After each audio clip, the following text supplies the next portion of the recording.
ইংরেজি শেখার যে শুরুর সময়টা, ওই সময়টা কি আপনি ক্লাসিক্যাল পদ্ধতিতে শিখেছেন নাকি ফার্স্ট টাইমটা ইউটিউবের মাধ্যমে বা নানান ভাবে মানে কোনো না কোনো ভাবে সংগ্রহ করে শিখেছেন? আমার জন্য ইউটিউবটা রহমত।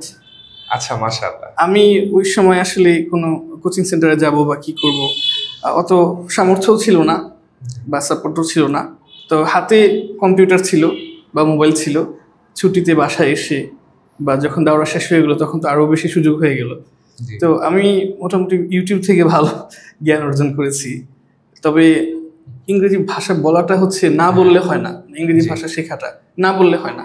আমি তখন একা একা বলতাম, প্রচুর বলতাম। এবং শিক্ষকদের তো একটা বিষয় আছে যে বলা, পড়া এবং লেখা। ভাষা মানে যদি আপনি বলতে চান, এটা বলা ছাড়া আর কিছুতেই হবে না। আপনি মনে করেন অনেক হাজার পৃষ্ঠা পড়ে ফেলেছেন কিন্তু বলেন নাই, আপনি হয়তো 1 মিনিটও বলতে পারবেন না।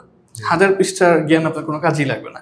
তো এই কাজটা করেছি মাঝে মাঝে, খুব বলেছি, একা একাই বলেছি, নিজের সাথেই কথা বলেছি বা আয়নার সামনে কথা বলেছি, এগুলো খুব কাজে লেগেছে। আপনি যখন শিখেছেন তখন আপনার আশেপাশে যারা ছাত্র ভাই ছিলেন তখন কি তারা উৎসাহ দিতেন নাকি তারা আপনাকে? আসলে দাওরার পরে যখন শিখেছি তখন আশেপাশে ছাত্র ভাই ছিল না, একা একা শিখেছি।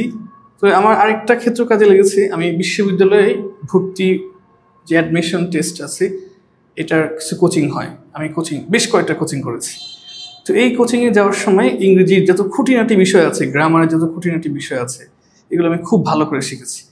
তখন আমাদের আবার সহপাঠী ছিল, তাদের সাথে প্রতিযোগিতামূলক পরীক্ষা হতো, প্রতি ক্লাসে পরীক্ষা হতো। আচ্ছা, তো এই পরীক্ষাগুলো, এই প্রতিযোগিতাগুলো আমাকে খুব কাজে দিয়েছে, খুবই কাজে দিয়েছে। বলতে পারেন যে বিশ্ববিদ্যালয়ে ভর্তি পরীক্ষার যে প্রস্তুতি, এই প্রস্তুতিটাই আমাকে ইংরেজিতে অনেক দূর এগিয়ে নিয়ে গেছে, আলহামদুলিল্লাহ।